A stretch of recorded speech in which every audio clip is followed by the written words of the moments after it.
உனக்கு தான் மேஜிக் வராதுன்னு தெரியும்ல. கடவுளே எதுக்கு இப்படி பண்ற? என்னால மேஜிக்கே பண்ண முடியலையே. இவன் லைஃபே ஒரு காமெடியா தான் போயிட்டு இருக்கு.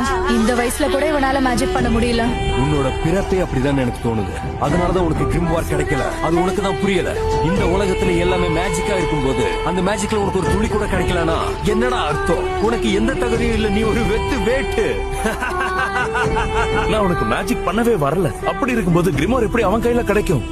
எப்படியும் யூனோ மேஜிக் நைட்ஸ்ல ஒருத்தன ஆயிடுவான். ஆனா இவன் தான் அவனை பார்க்க ஆரம்பிச்ச முதல் நாள்ல இருந்து இப்ப வரைக்கும் அதே எனர்ஜியோட இருக்கான்.